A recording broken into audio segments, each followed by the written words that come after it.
سلامونه ستړي مشئ وخت مو په خیر تاسې ته له زیرو نیوز سلرویش څخه د نن ورځې د مهمو خبرونو ټولګي ته ښه راغلاست وایو. نن جمعه د 1405 هجري لمریز کال د فبروري 28 چې د 2026 زیږدیز کال د اپریل له 19 سره برابره ده. تاسې ته له زیرو نیوز سلرویش څخه د هیواد مهم خبرونه وړاندې کوم، خو په سر کې د مهمو خبرونو سرټکي. د افغانستان په اړه د ازبکستان د ولسمشر مرستیال سلاکار څرګندونې. نوموړي ویلي چې افغانستان د ارال سمندر د ژغورنې نړیوال صندوق په چوکاټ کې مهم شریک وپېژندل شي. بیړنیو مرستو ته د لسګونه زره کسانو اړتیا. اوچا ویلي چې له 1,600 څخه ډېر کسان د بیړنۍ مرستې اړتیا لرونکي تثبیت شوي. او عامه روغتیا وزارت له نړیوالو تمویلونکو سازمانونو غوښتي چې د لا زیاتو سرچینو د جلبولو لپاره خپلې هڅې زیاتې کړي. اوس هم بشپړ خبرونه. د ازبکستان د ولسمشر مرستیال سلاکار ویلي چې افغانستان د ارال سمندر د ژغورنې نړیوال صندوق په چوکاټ کې مهم شریک وپېژندل شي. د ازبکستان د مرکزي اسیا د نړیوال انسټیټیوټ مشر او د یاد هیواد د ولسمشر مرستیال سلاکار جولان وهابوف د ارال سمندر د ژغورنې نړیوال صندوق اړوند غونډې په درشل کې ټینګار کړی چې افغانستان باید د مرکزي اسیا د اوبو په سیمه ییزو بحثونو کې د یو مهم او قانوني شریک په توګه شامل شي. د نوموړي په وینا د سیمې د اوبو سرچینو اغیزمن مدیریت یوازې هغه وخت ممکن دی چې ټول اړوند هیوادونه په ځانګړي ډول افغانستان په ګډه همغږي او دوامدارو خبرو اترو کې برخه واخلي. نوموړي زیاته کړې چې د ګډو اوبو سرچینو ټرانزیټي یا پولي اوبو مدیریت د سیمې د ثبات، کرنې او انرژۍ د خوندیتوب لپاره حیاتي ارزښت لري او افغانستان د دې بهیر نه جلا کېدل نشي زغملی. اوچا ویلي چې له 1,600 څخه ډېر کسان د بیړنۍ مرستې اړتیا لرونکي تثبیت شوي. اوچا په خپل راپور کې ویلي چې په ټولیز ډول د وروستیو سیلابونو له امله سلګونه کسان وژل شوي او ټپیان دي، زرګونه کورونه زیانمن یا ویجاړ شوي، مهمې زیربناوې زیانمنې شوي دي چې پکې سلګونه کیلومتره مهم سړکونه او څو پلونه شامل دي. سربیره پر دې پراخې کرنیزې ځمکې هم زیانمنې شوي دي. د راپور له مخې تر اوسه پورې له هغو 3,300 کسانو څخه چې په لومړیو کې اغیزمن اټکل شوي وو، له 1,600 څخه ډېر کسان د بیړنۍ مرستې اړتیا لرونکي تثبیت شوي دي او په 15 ولسوالیو کې نورې ارزونې روانې دي.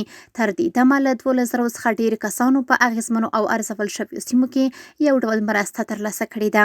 د خوړو نړیوال پروګرام د سیلاب ځپلو نږدې 2,600 کورنیو ته په څو ولایتونو کې د خوړو مرستې برابرې کړې دي. راپور زیاتوي چې روغتیایي شریکانو شاوخوا 6,300 کسانو ته بنسټیز خدمات برابر کړي چې پکې بیړنۍ درملنه، د میندو او ماشومانو روغتیا، تغذیه، واکسین او رواني ملاتړ شامل دي. راپور کې راغلي چې د تغذیې شریکانو 160 ماشومان د حادې خوارځواکۍ لپاره معاینه کړي او په اغیزمنو ولایتونو کې وقایوي خدمات وړاندې کړي دي. عامه روغتیا وزارت له نړیوالو تمویلونکو سازمانونو غوښتي چې د لا زیاتو سرچینو د جلبولو لپاره خپلې هڅې زیاتې کړي.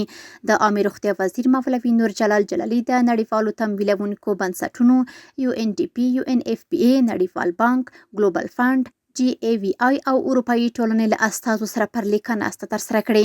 په یاده ناسته کې د روغتیا ملي پالیسۍ پر سم تطبیق، د راتلونکي ستراتیژیک لوري ټاکلو، د روغتیایي خدماتو پیاوړتیا او پراختیا، له 2026 کال وروسته د تمویل د احتمالي کمښت، د مالي مسؤلیتونو د تدریجي لیږد، د اړتیا او الهي پیښو او لوژستیکي ستونزو له کبله د رامنځته شویو ننګونو په اړه خبرې کړې دي.